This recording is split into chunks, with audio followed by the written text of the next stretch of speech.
இன்னைக்கு வந்து ஒரு சுத்தமான ஆயிலை பற்றி தான் பேச போகிறோம். ஒரு 20 மூலிகை வச்சு தலைக்கு தடவுற எண்ணெயை வந்து தயாரிச்சிருக்கோம். எல்லாமே ஹெர்பல் தான், எந்த ஒரு கெமிக்கலும் கிடையாது. முடி வந்து கருப்பாயிடும், பொடுவெட்டு பூச்சி வெட்டு எதுவுமே இருக்காது. முடி வந்து சத்து இல்லாமல் ஸ்லிம்மாக இருந்ததுனாக்க ஒரு மாதத்துலேயே அடர்த்தி ஆகி உங்களுக்கு வந்து முடி வந்து அடர்த்தி ஆகிறது நல்லாவே தெரியும். முடி கயில்றது மெயினாக முடி கயில்றது வந்து ஒரு 10-15 நாளில் அப்படியே குறைஞ்சிட்டே வரும், உங்களுக்கு நல்லாவே தெரியும். இதுவே வந்து மாதத்துலேயே உங்களுக்கு ரிசல்ட் கிடைக்கும். அது மட்டும் இல்லாமல் அடிக்கிற வெயிலுக்கு சூப்பராக குளிர்ச்சி வந்து அவ்வளோ அருமையாக இருக்கும். நைட்டில் அப்படி தூங்கலாம். இது வந்து நார்மலாகவே நம்ம தேங்காய் எண்ணெய் எப்படி யூஸ் பண்ணுறோமோ அதே மாதிரி யூஸ் பண்ணிக்கலாம். தடவிட்டு வேலைக்கு போகலாம். என்ன வேணும்னாக்க கீழே உள்ள நம்பருக்கு வாட்ஸ்அப் பண்ணுங்க, உங்களுக்கு நாங்கள் கொரியர் போட்டுருவோம். Hi hello friends. ஒரு ஐபிஎஸ் அதிகாரி தன்னோட வேலையை முடிச்சுட்டு ஒரு கார்ல வந்துட்டே இருக்காரு. வீடு திரும்பிட்டு வரும்போதே கூட வந்து நிறைய போலீஸ் ஆஃபீஸரும் வராங்க. ஏன்னா அது வீடு திரும்பி முடிஞ்சதுக்கு அப்புறம் ஒரு மீட்டிங் எல்லாம் அரேஞ்ச் பண்ணுன்னு சொல்லிட்டு அவங்க கார்லயே பேசிட்டே வந்துட்டே இருக்காங்க நிறைய போலீஸ் ஆஃபீஸரும். திடீர்னு ஒரு வயசான அம்மா குறுக்குல வந்துடுறாங்க. டிரைவர் போட்ட பிரேக்ல எல்லாருமே முன்னாடி வந்துடுறாங்க. நிப்பாட்டினோடனே ஒரு கட்டத்துல எல்லாருக்குமே ஒரு பதட்டம். என்ன ஆச்சு ஏதாச்சு, அந்த அம்மாக்கு என்ன ஆச்சுன்னு சொல்லிட்டு எல்லாருமே இறங்குறாங்க. டிரைவருக்கு ரொம்ப பதட்டம் அதிகமா இருந்துச்சு. அப்ப டிரைவரை நீங்க உட்காந்துக்கோங்க சீட்லன்னு சொல்லிட்டு நான் போய் பாத்துக்கிறேன்னு சொல்லிட்டு அந்த ஐபிஎஸ் ஆஃபீஸர் இறங்கி அவர் பாத்துக்காரு. அம்மா யாருமா நீங்க, உங்களுக்கு என்னமா வேணும் அப்படின்னு சொல்லிட்டு அவங்க அந்த ஐபிஎஸ் அதிகாரி கேட்கிறாரு. கேட்டதும் அந்த அம்மா வந்து மகனே எனக்கு ரொம்ப பசிக்குது, சாப்பாடு வாங்கி தரியா அப்படின்னு சொன்ன உடனே அந்த ஐபிஎஸ் அதிகாரி பேர் அமித் சர்மா. அமித் அவர்களுக்கு ஒரே கண்ணெல்லாம் கலங்கிடுச்சு, ஒரே வேதனை ஆயிடுச்சு. இப்ப டிரைவர் சொல்றாரு, சார் நான் போய் சாப்பாடு வாங்கிட்டு தரேன் அப்படின்றாரு. இல்ல நானே கூட்டிட்டு போய் ஹோட்டல்ல வாங்கி தரேன்னு சொல்லிட்டு ஒரு நல்ல ஹோட்டல் கூட்டிட்டு போறாரு. நல்ல சாப்பாடு வாங்கி தராரு. ஏன்னா வாங்கினது மட்டும் இல்லாம அந்த ஐபிஎஸ் அதிகாரி ஊட்டியே விடுறாரு. ஐபிஎஸ் அதிகாரி ஊட்டியே விடுறாரு. உங்களுக்கு வேற என்ன நம்ம தெரியும்னா அவங்களுக்கு எதுவும் பேச தெரியல. அப்போ ஒரு கட்டத்துல வந்து ஐபிஎஸ் அதிகாரியை புரிஞ்சுக்கிறாரு, இவங்க மனநல ஏதோ பாதிக்கப்பட்டிருக்கு, அதனால இவங்களை ஹாஸ்பிட்டல் கூட்டு போலான்னு சொல்லிட்டு ஹாஸ்பிட்டல் கூட்டு போறாரு. ஏன்னா அந்த வயசை நம்ம வந்து மகனின்னு கூப்பிட்டது அவர் மனசுக்குள்ள நின்றுட்டே இருக்கு, அவரை ஒரு மாதிரி டிஸ்டர்ப் பண்ணிட்டே இருக்கு. அவர் ஹாஸ்பிட்டல் போறாரு. போயிட்டு இவங்க எங்களுக்கு தெரிஞ்சவங்க, நல்லா பாத்துக்கோங்க, இவங்களுக்கு என்ன ப்ராப்ளம் எனக்கு எல்லாம் சொல்லுங்க அப்படின்றாரு. அப்ப ரிப்போர்ட்ஸ் எல்லாம் பார்த்துட்டு ஹாஸ்பிட்டலே அட்மிட் பண்ணிட்டு போங்க சார் அப்படின்னு சொல்றாங்க டாக்டர். சரின்னு அவங்க அட்மிட் பண்ணிட்டு போறாங்க. அங்க உள்ள கவர்மெண்ட் ஹாஸ்பிட்டல் அட்மிட் பண்ணிட்டு போறாரு. ஏதோ ஒரு விஷயம் நீங்க எனக்கு கால் பண்ணுங்கன்னு ஃபோன் நம்பர் கொடுத்துட்டு போறாரு. அப்புறம் அன்னைக்கு சாயந்தரமே டாக்டர்ஸ் கால் பண்ணி, சார் அந்த அம்மாவுக்கு வந்து மனநல பாதிக்கப்பட்டிருக்கு, ஏதாவது நடுவில் பிரச்சனையா ஏதாவது இருந்தா எனக்கு யார் என்னன்னு இதெல்லாம் தெரியாதுங்க, அவங்கள நேற்று தான் பார்த்தேன், ஏதோ அவங்க ஏதோ வித்தியாசமா பேசினாங்க, அதனால தான் நான் ஹாஸ்பிட்டல் கொண்டு வந்து அட்மிட் பண்ணேன் அப்படின்னு சொல்றாரு ஐபிஎஸ். சரி இது குணமாகறதுக்கு எவ்வளவு நாள் ஆகும்னு கேட்குறாங்க. ட்ரீட்மெண்ட் கொடுத்துட்டே இருக்கணும், இன்னைக்கு நாளைக்கெல்லாம் குணமாடும் தெளிவெல்லாம் சொல்ல முடியாது, எவ்வளவு நாள் ஆகும் எங்களுக்கும் தெரியாது சார் அப்படின்னாங்க. சரிங்க ட்ரீட்மெண்ட் கொடுத்துட்டே இருங்க, ஒரு முன்னேற்றம் ஏற்பட்டா எனக்கு கால் பண்ணி சொல்லுங்க அப்படின்றாரு. ஏன்னா அந்த வயசான அம்மா அவரை மகனேன்னு கூப்பிட்ட விஷயம் அவர் இதயத்தை தொடர மாதிரி இருந்தது. ஏன் நம்ம கண்ணில் தண்ணி வருது, யார் இவங்க, இவங்களுக்கும் நமக்கு ஏதாவது பந்தா இருக்கா அப்படின்னு யோசனை பண்ணிட்டே இருக்காரு. இருந்தும் அவருக்கு வேலை சுமை அதிகமா இருக்கிறதால வேலையும் பார்க்க தொடர்ந்துட்டார். யார் இந்த வயசான அம்மா, ஐபிஎஸ் அதிகாரிக்கும் இவங்களுக்கும் என்ன தொடர்பு, இந்த கதையோட விரிவாக்கத்தை முழுசா பார்க்கலாம். ஒரு சின்ன கிராமத்துல ரமேஷ் சர்மான்னு ஒருத்தர் வாழ்ந்துட்டு வந்துட்டு இருந்தார். அவருடைய குடும்பம் ரொம்ப நல்லா போயிட்டு இருக்கு. அவருக்கு 4 குழந்தைகள், ஒரு மனைவி. அந்த மனைவி பேர் சவிதா தேவி. இவங்க குடும்பம் எப்பவும் போல சந்தோஷமா போயிட்டு இருக்கு. ரமேஷ் சர்மா கடின உழைப்பாளி, எந்த வேலை இருந்தாலும் உடனடியா போய் செஞ்சிருவாரு. நல்லா வேலை செய்வார், சம்பளத்தை மனைவி வீட்டு கொண்டு வந்து கொடுப்பாரு. தன்னுடைய 4 குழந்தைகளும் மனைவி நல்லா பாத்துப்பாங்க. இப்படியே வாழ்க்கை ரொம்ப சூப்பரா போயிட்டே இருந்துச்சு ரமேஷ் சர்மாவுக்கு. திடீர்னு ஒரு சாலை விபத்துல ரமேஷ் சர்மாவுக்கு ஒரு ஆக்சிடென்ட் ஆயிடுச்சு. அவர் ஹாஸ்பிட்டலுக்கு சீக்கிரமா கூட்டிட்டு போறாங்க. ஹாஸ்பிட்டல் ரீச் ஆனதுமே அவர் இறந்துடுறாரு. இதை கேட்ட சவிதா தேவிக்கு பேர் அதிர்ச்சி. ஏன்னா காலையில நல்லா போன கணவர் திடீர்னு ஒரு இறந்துட்டாருன்னு அவரால் தாங்கிக்கவே முடியல. இருந்தும் ஒரு நாளும் கடந்துதான் ஆகணும். அழறா ரொம்ப நாள் அழறா. வீட்டுக்கு பாடி வந்துருச்சு. அப்புறம் உடலை தகனம் பண்றாங்க. தன்னுடைய 4 குழந்தைங்களை வச்சு நம்ம எப்படி நம்ம சமாளிக்க போறோம்னு வேதனைப்படுறா. அழறா. தினமும் தான் கணவரை நினைச்சு ரொம்ப அழுதுட்டே இருக்கா. என்னடா நம்ம வாழ்க்கை அப்படி ஆயிடுச்சுன்னு நினைச்சிட்டே இருக்கா. இப்படி ஒரு நாளும் அழுதுட்டே அவளுக்கு போயிட்டு இருக்கு. ஒரு நாளும் வெறுமையா போயிட்டு இருக்கு அவளுக்கு. ஏன்னா அவர் எந்த வேலையும் போனது கிடையாது. வீட்டுக்கார ரொம்ப நல்லா வச்சுட்டு இருந்ததால அவர் எந்த வேலைக்கும் போனது கிடையாது. நம்ம வாழ்க்கை இப்படி போயிடுச்சு. தினம் வருத்தப்பட்டுட்டு அழுது உடம்பெல்லாம் அவளுக்கு வீணா போயிடுச்சு. ரமேஷ் சர்மா இருந்ததுக்கு அப்புறம் அக்கம் பக்கத்துல உள்ளவங்க எல்லாருமே அவளுக்கு உதவி செஞ்சுட்டே தான் இருந்தாங்க. ரமேஷ் சர்மாவோட காரியம் முடிகிற வரைக்கும் சொந்தக்காரங்க எல்லாம் கூடவே தான் இருந்தாங்க. அவங்களால முடிஞ்ச கொஞ்சம் ஹெல்ப் எல்லாம் பண்ணிட்டே இருந்தாங்க. ஏன்னா சவிதா தேவிக்கு ஒவ்வொரு நாளுமே கிடக்கிறது ரொம்ப கஷ்டமா இருக்கு. ஏன்னா கணவர் இருந்த நாள் வரைக்கும் அவன் நாள் வந்து ரொம்ப சந்தோஷமா இருந்துச்சு. கணவர் இறந்த நாள்ல இருந்து அவன் நாள் ஒரு நாளும் வேதனைக்குரியதா இருக்கு அவளுக்கு. எப்படி தான் குழந்தை காப்பாற்ற போறேன், எப்படி நான் வாழ்க்கையில முன்னேறி போறேன்ற பயமே அவளுக்கு அதிகமா இருக்கு. இருந்தும் அவ அப்படியே உட்காந்துட்டே இல்லாம என்ன பண்றா, தன்னால முடிஞ்ச வேலை நம்ம ஏதாவது செய்யலாம்னு சொல்லிட்டு அக்கம் பக்கத்துல இருக்க எல்லார் வீட்லயும் போய் பாத்திரம் கழுவுறது, துணி துவைக்கிறது, வீடு பெருக்கி துடைக்கிறது, அப்படின்னு எல்லா வேலையுமே அவளால் செஞ்சுட்டே இருந்தான். அவளுக்கு 4 குழந்தைகள் இருக்கு. முதல் குழந்தை பேர் அமித் சர்மா, 2வது குழந்தை பேர் மனோஜ், 3வது குழந்தை பேர் பூஜா, 4வது குழந்தை பேர் குட்டு. குட்டு வந்து 6 மாசம் குழந்தை. அவ வீட்டு வேலைக்கெல்லாம் போனா ஏன்னா அவளை குட்டு விட்டுட்டு தனியா போக முடியாது. குட்டுவையும் கையில தூக்கிட்டே தான் போவா. மற்ற 3 குழந்தையும் வீட்டுல வச்சு பூட்டிட்டு போவா. ஏன்னா மற்ற 3 குழந்தையும் தன்னோட வேலையை தானே பாத்துக்கிற அளவுக்கு கொஞ்சம் பெரிய குழந்தைங்களா இருந்தாங்க. இப்படியே வீட்டு வேலையெல்லாம் செஞ்சுட்டே இருக்கா. ஒரு கட்டத்துல வந்து பசி வந்து குழந்தைக்கு பால் கொடுத்தாகணும், மற்ற 3 குழந்தைங்களுக்கு சாப்பாடு கொடுத்தாகணும். அவளால முடியல. ஏன்னா கிடைக்கிறதெல்லாம் குழந்தைகளுக்காக கொடுத்துடுறா. அவன் நல்லா வீட்டு வேலை செய்யறா. அவனுக்கு கிடைக்கிற பணத்துல உள்ள பணத்தால உள்ள எல்லாத்தையுமே என்ன பண்றா, குழந்தைகளுக்காக கொடுத்துடுறா. அவளால வேலை செய்ய முடியல. உடல் ரொம்ப மெலிஞ்சு போற கொஞ்ச நாள் என்ன பண்றாங்க, அவளால வேலை செய்ய முடியாதனால வேலை செய்யற வீட்டுல எல்லாம் வேலையை விட்டு அவளை நிப்பாட்டிடுறாங்க. அவளும் எவ்வளவு பல இடத்துல வேலை தேடி பார்க்கறா, அவளுக்கு வேலையே கிடைக்கல. இப்படியே நாட்கள் போச்சு. குழந்தைகள் 2 நாளா பசியில தவிக்கிறாங்க. ஒரு தாயா நம்ம என்ன பண்ண போறோம், நம்ம ஒரு நல்ல தாயா, நம்ம 4 குழந்தை இவ்வளவு கஷ்டப்படுது அப்படின்னு நினைக்கிறா. ரொம்ப வருத்தப்படுறா, வலி வேதனைப்படுறா, அழறா. அவளுக்கு அழுகுறா, கண்ணுல கண்ணீர் கூட வரல. ஏன்னா அவ்வளவு ஒரு வேதனையான ஒரு தருணமா இருந்துச்சு. 2 நாளா குழந்தை பசிக்கல, எங்கெங்கயோ போய் வேலை கேட்கிறா, அவளுக்கு வேலையே கிடைக்கல. அப்புறம் அவன் மனசை கனத்த மனசோட ஆக்கிட்டு என்ன பண்றா, நம்ம ஒரு முடிவு எடுக்கலாம்னு சொல்லிட்டு ஒரு தீர்க்கமான முடிவு எடுக்கிறா. ஏன்னா அவளுக்கு ரொம்ப கஷ்டமா இருந்தது இந்த முடிவு எடுக்கிறதுக்கு. அந்த முடிவு எடுக்கும் போது ரொம்ப வலியோட தான் அந்த முடிவு எடுக்கிறா. அவ என்ன நினைக்கிறா அப்படின்னு பாத்தீங்கன்னா, நான் குழந்தைங்க 4 பேரையும் ஒரு அநாத ஆசிரமத்துல சேர்த்துடலாம். அதாவது நல்ல துணிமணி கிடைக்குது இல்லையா, குழந்தைங்க சாப்பிடவா செய்யும். இப்படியே என்கிட்டயே இருந்துச்சுன்னா என் குழந்தைங்க இறந்துடுன்னு சொல்லிட்டு அநாத ஆசிரமத்துக்கு அந்த குழந்தைங்களை கூட்டிட்டு போறா. ரொம்ப கஷ்டமான ஒரு சூழ்நிலையோட சவிதா தான் 4 குழந்தையும் கூட்டிட்டு போறான். சவிதா வந்து ஆசிரமத்துக்கு கதவு தட்டுறா. ஆசிரமத்துக்கு கதவு தட்டின உடனே என்ன பண்றா, இந்த மாதிரி அவ வாழ்க்கையில நடந்த எல்லா சூழ்நிலையும் சொல்றா. சரின்னு சொல்லிட்டு ஆசிரமத்துல உள்ளவங்களும் அந்த குழந்தைங்களை சேர்த்துக்கிறாங்க. அவ தன்னுடைய ஒவ்வொரு குழந்தைங்களும் கூப்பிட்டு தன்னோட ஒவ்வொரு குழந்தைங்களும் அனுப்புறதுக்கு முன்னாடி தான் குழந்தை நெத்தியில முத்தம் கொடுத்து, அம்மா எப்போ உங்க கூடவே இருப்பேன் அப்படின்னு சொல்லிட்டு அவ உள்ள ஒரு குழந்தைய அனுப்பி விடுறான். ஏன்னா அந்த பெரிய குழந்தைக்கு மட்டும் அம்மா எனக்கு உன்னனா ரொம்ப பிடிக்குமா அப்படின்னு அந்த பெரிய குழந்தை மட்டும் சொல்லுது. அவளுக்கு கண்ணீர் தாங்கல. ஏன்னா சவிதா தேவிக்கு கண்ணீர் தாங்கல.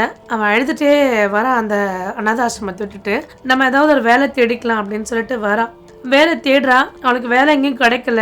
பசியும் பட்னியோட அவள் வேலை தேடும் போது நடுவில் என்ன ஆகுது, அவளுக்கு ஒரு ஆக்சிடென்ட் ஆயிடுது. அவள் கண் விழிச்சு பார்க்கும்போது ஒரு ஹாஸ்பிட்டல்ல இருக்கா. ஏன்னா அவளுக்கு ஹாஸ்பிட்டல்ல இருக்குன்னு தெரியும். அவளுக்கு எல்லா ஞாபகமும் போயிடுச்சு. அவளுக்கு வந்து அந்த 4 குழந்தைங்க பேர் மட்டும்தான் இருக்கே தவிர அந்த குழந்தைங்களை எங்க விட்டுன்னு அவளுக்கு தெரியல. இப்படியே சவிதாவோட வாழ்க்கை இப்படி போயிட்டு இருக்கு. அப்ப அந்த 4 குழந்தைங்களுமே அவள் அநாத ஆசிரமத்தை விட்டுடுறா. தினம் அந்த குழந்தைங்க அம்மாவை நினைச்சு எழுதிட்டே இருக்கு. அது அநாத ஆசிரமம் தானே, அங்க வந்து ஒரு அம்மா பாசம் கிடைக்க வாய்ப்பு இல்லை.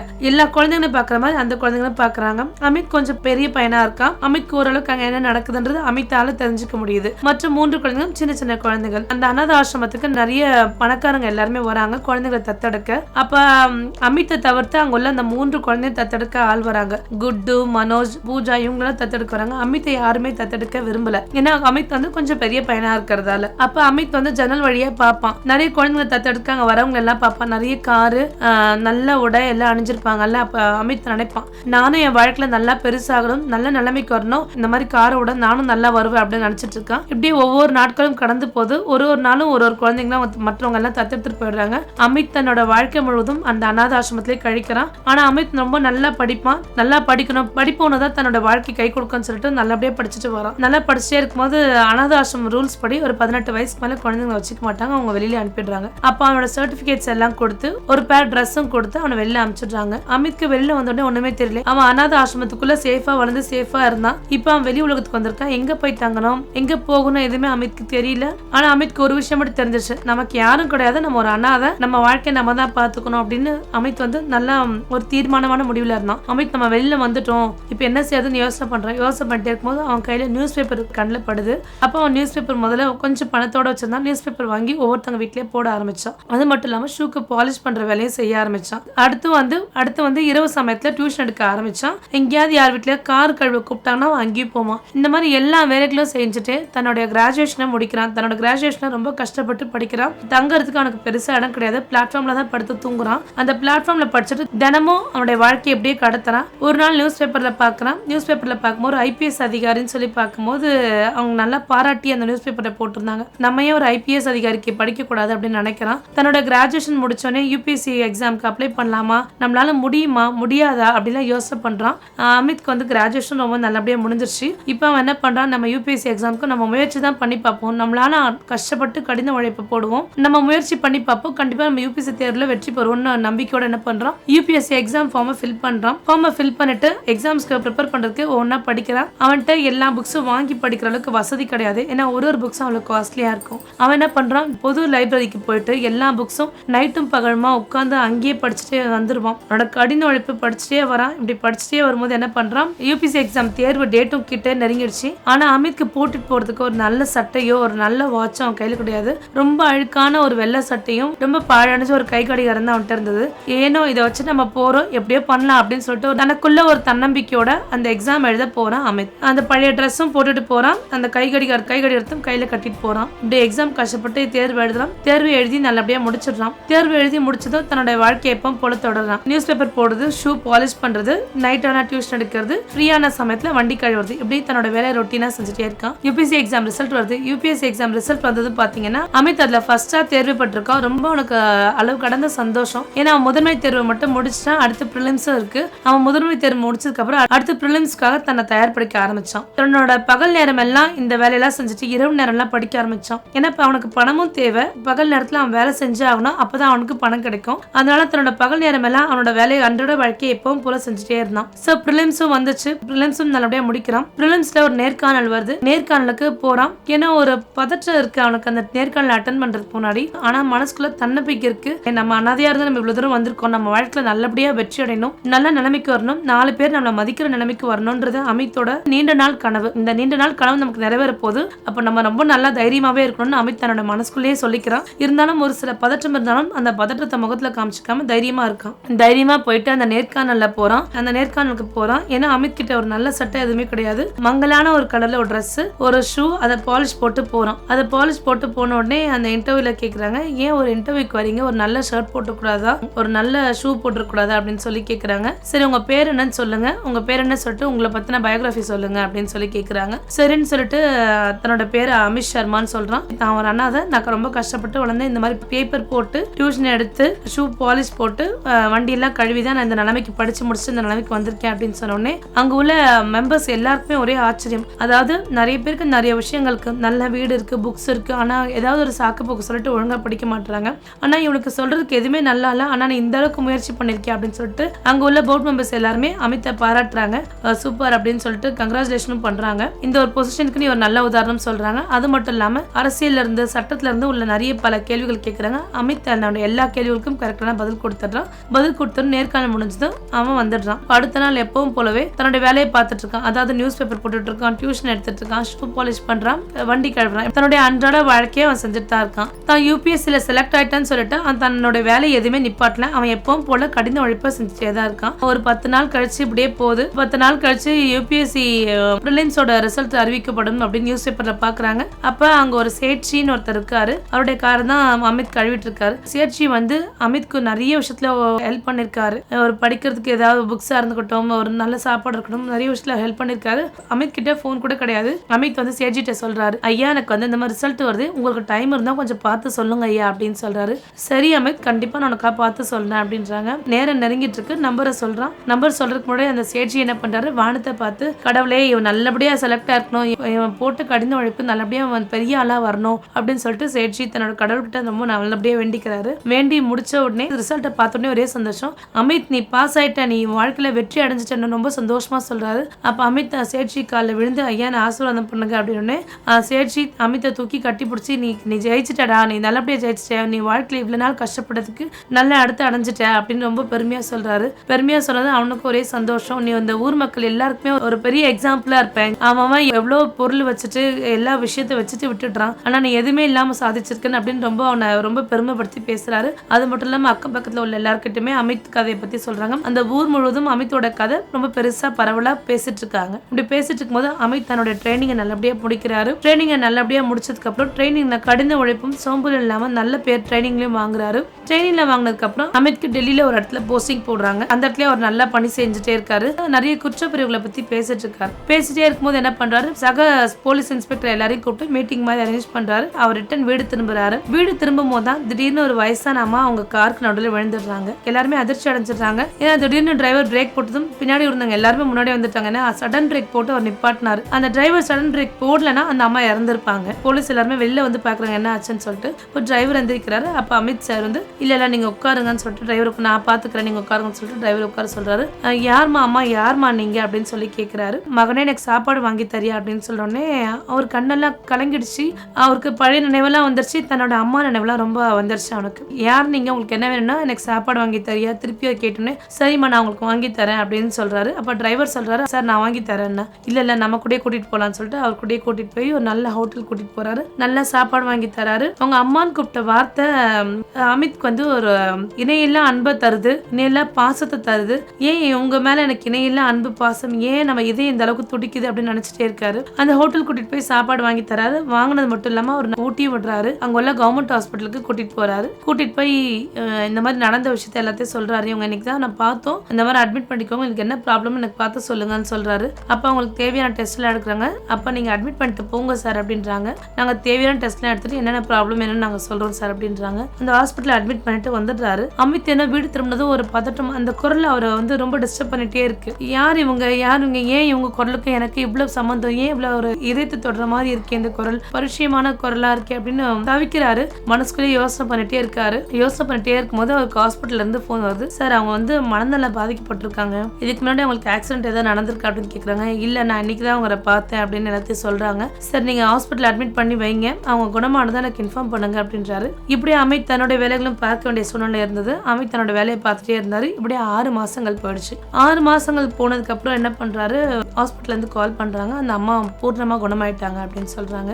அப்ப ஹாஸ்பிட்டல் வந்து அமித் பாக்குறாரு. அமித் பார்த்ததுமே யார்ப்பா நீ அப்படின்னு சொல்லிட்டு அந்த அம்மா கேக்குறாங்க. அம்மா இந்த மாதிரி நடந்த எல்லா விஷயத்தையும் அந்த அம்மாட்ட சொல்றாங்க. அம்மா இனிமே நீங்க எங்கேயும் போக வேண்டாம், என் கூடவே இருங்கன்னு சொல்லிட்டு தன்னோட வீட்டுக்கு அழைச்சிட்டு வராரு. ஒரு சின்ன ரூம் அரேஞ்ச் பண்றாரு. அரேஞ்ச் பண்ணி நல்லபடியா பாத்துக்கோ அப்படின்றாரு. நீ யாருப்பான்னு சொல்லிட்டு அமித்தை பார்த்து சாரதா தேவி அம்மா கேக்குறாங்க. கேட்ட உடனே நான் ஒரு அனாதை அப்படின்னு சொன்ன உடனே அந்த அம்மா தேம்பி அழ ஆரம்பிச்சிடுறாங்க.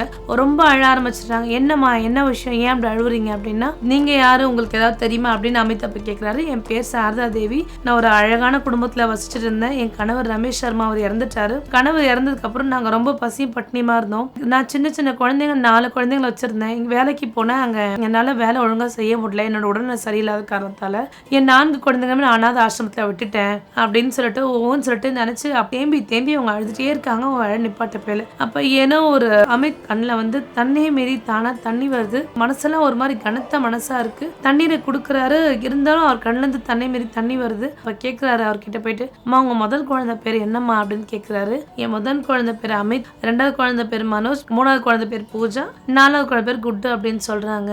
அப்படின்னு சொன்ன உடனே அமித் வந்து அந்த சாரதாதேவி அம்மாவை கட்டி பிடிச்சி அழறாரு. ஏன்பா அழறன்னு கேட்கும்போது அந்த அம்மா அவங்க முதல் பையன் சொல்லும் போது அவங்களுக்கு இன்னும் தாங்கிக்கவே முடியல. 2 பேருமே ரொம்ப அழ ஆரம்பிச்சிடுறாங்க. ரொம்ப தன்னோட உடம்பெல்லாம் தொட்டு பாக்குறாங்க, கண்ணத்துலலாம் முத்தம் கொடுக்குறாங்க, ரொம்ப பாசமா பாக்குறாங்க, எல்லாம் செய்யறாங்க அப்படின்னு தேம்பி அழுகுறாங்க. ரொம்ப சந்தோஷம் இருந்தாலும் ஒரு வருத்தம், ரொம்ப தேம்பி அழுகுறாங்க. அப்ப அமித் கேக்குறாரு, அம்மா நீங்க எங்களை விட்டுட்டு போயிட்டு அம்மா வரேன் தானம்மா சொல்லிட்டு போறீங்க, அப்ப ஏமா வரல அப்படின்னும் போது அமித் கேக்குறாரு. அமித் வந்து நான் வந்து வரணுன்ற எண்ணத்தோட தான் இப்ப வேலை ஏதாவது தேடிட்டு வந்து உங்களுக்கு கூட்டிட்டு போகணும்னு எண்ணத்தோட தான் நான் விட்டுட்டு போனேன். குழந்தைங்க பாதுகாப்பா இருக்கணுன்றதான் விட்டுட்டு போனேன். நான் எல்லா இடத்துலயும் பசியும் பட்னியோட வேலை தேடும் போது ஒரு கட்டத்துல எனக்கு ஆக்சிடென்ட் ஆயிடுச்சு.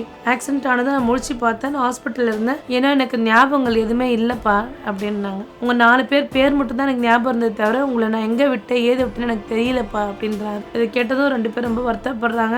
வருத்தப்பட்டு அப்படியே போயிட்டு இருக்கு. அடுத்துட்டே எப்படியோ அவங்க நாட்கள் நல்லா போயிட்டு இருக்கு. அமித்தும் தன்னோட அம்மா கூட சேர்ந்த சந்தோஷத்துல நல்லபடியா போயிட்டு இருக்கு. அப்ப அமித்தோட தாயார் கேக்குறாங்க, அமித் மற்ற 3 குழந்தைங்களும் எங்க இருக்காங்க என்ன ஏதுன்னு கொஞ்சம் விசாரியப்பா அப்படின்னு சொல்றாரு. அமித் ஒரு IPS அதிகாரின்றதால தன்னோட பதவி மூலமா இந்த ஆசிரமத்தோட பழைய ரெக்கார்ட்ஸ் எல்லாம் எடுத்து யாருக்கு எங்க தத்து கொடுத்தாங்கன்னு சொல்லிட்டு அமித் போய் பாக்குறாரு. அந்தந்த அட்ரஸ் எல்லாம் வாங்கிக்கிறாரு. எல்லார் வீட்லயும் போய் அமித் போய் பாக்குறாரு. பார்க்கும்போது பாத்தீங்க அப்படின்னா மனோஜ் ஒரு காலேஜ் முடிச்சுட்டு ஒரு நல்ல இன்ஜினியரா ஒர்க் பண்ணிட்டு இருக்கான். பூஜா தன்னோட காலேஜ் படிப்பை படிச்சுட்டு இருக்கா. குட்டு வந்து ஸ்கூல் முடிச்சுட்டு காலேஜ் போக போறான். இப்படி ஒவ்வொருத்தவங்களும் ஒரு லைஃப்ல நல்லபடியா வாழ்ந்துட்டு இருக்கிறத அமித் பாக்குறான். அமித் வந்து நேரடியாவே போய் எல்லாரையும் பார்த்து வரான். நேரடியா போய் பார்த்து வந்து அமித் அம்மாட்ட சொல்றான், அம்மா அவங்க 3 பேருமே தன்னோட அம்மா அப்பாவோட ரொம்ப நல்லபடியா இருக்காங்க. நம்ம போய் அவங்க வாழ்க்கையில எந்த வித டிஸ்டர்பன்ஸும் பண்ணக்கூடாது. ஏன்னா அவங்க வாழ்க்கையை ரொம்ப சந்தோஷமா வாழ்ந்துட்டு இருக்காங்க. நம்ம போய் சொன்னா அது மனசுல ரொம்ப கஷ்டப்படும், அவங்களால நிம்மதியாவே வாழ முடியாது. அவங்க நிம்மதியை நம்ம எந்த விதத்துல கெடுக்க வேண்டாமா அப்படின்னு சொல்றாங்க. சரிப்பா நீ சொல்ல சந்தோஷம் சந்தோஷம். ஆனால் அவங்க நல்லா இருக்காங்களப்பா, எல்லாரும் நல்லா இருக்காங்களப்பான்னு ஒரு 10 முறையாவது அவங்க கேட்டுடுறாங்க. அவங்க ரொம்ப நல்லா இருக்காங்கம்மா, நானே நேரடியாக போய் பார்த்து வந்தேன், அதனால நீங்கள் இவங்களை பற்றி வருத்தப்பட வேணாம் அப்படின்னு சொல்லிட்டு இருக்காங்க. ஏன்னா அவங்க மனசை தேர்த்திக்கிட்டு அமித்தோடவே அவங்க சந்தோஷமாக வாழ்ந்துட்டு இருக்காங்க. எப்படியும் அவங்க வாழ்க்கை போயிட்டே இருக்கு. அப்போ அமித் கிட்ட கேட்குறாங்க, அமித் உனக்கு வயசாகுது, ஒரு நல்லபடியாக ஒரு பொண்ணை பார்த்து கல்யாணம் பண்ண அமித் அப்படின்றாங்க. சரிம்மா நான் கல்யாணம் பண்ணிக்கிறேன் அப்படின்னு சொல்லிட்டு சொல்றாரு. ஏன்னா அமித் ஒரு நல்ல பண்பான பொண்ணா பாக்குறாரு. அந்த பெண் பெயர் வந்து நேஹா. நேஹா பார்த்து நல்லபடியா கல்யாணம் பண்றாரு. கல்யாணம் பண்ணதும் நல்லபடியா வாழ்க்கை போயிட்டு இருக்கு. நாட்கள் போக போக அமித்தோட அம்மாவும் நேஹாவும் ரொம்ப நெருக்கமாகறாங்க, ரொம்ப பாசமாகறாங்க. ஒரு கட்டத்துல நேஹாவை அமித்தோட அம்மாவும் தன் மகளாவே பாத்துக்கிறாங்க. இப்படியே அவங்க வாழ்க்கை ரொம்ப சந்தோஷமாவே பயணிச்சிட்டு இருக்கு. இந்த கதையோட கடைசியில என்னன்னு பாத்தீங்கன்னா, அமித் வந்து தன்னோட விடாமுயற்சியால தன்னோட வெற்றி அடைஞ்சாரு. ஏனோ வீடு வாசல் எதுவுமே இல்லை, இருந்தாலும் ஒரு நியூஸ் பேப்பர் வித்து, ஷூக்கு பாலிஷ் போட்டு, நைட் ஆனா டியூஷன் எடுத்து தன்னோட வாழ்க்கை வெற்றி பயணத்தை ரொம்ப சூப்பராகவே அடைஞ்சாரு. என்னைக்குமே இல்லாத விஷயத்த பண்ணிட்டு இது இல்லையே அது இல்லையேன்னு புலம்பாதீங்க. இருக்கிறத வச்சு நம்ம எப்படி முன்னேறணுன்ற ஒரு விஷயத்த மட்டும் என்னைக்குமே உருவாக்கிக்கோங்க. ஒரு விஷயங்கள் நம்மளால உருவாக்கப்படுறதா தான் இருக்குமே தவிர மற்றவர்கள் உருவாக்கப்பட்டதா இருக்கவே கூடாது. ஸோ அமித் தன்னோட வாழ்க்கையை தானே சொந்தமா உருவாக்கி இருக்காரு. அந்த மாதிரி உங்களோட வாழ்க்கையில நீங்க என்ன உருவாக்குறீங்கன்னு கமெண்ட்ல சொல்லுங்க. மீண்டும் ஒரு நல்ல வீடியோவில் சந்திக்கிறேன். Bye bye.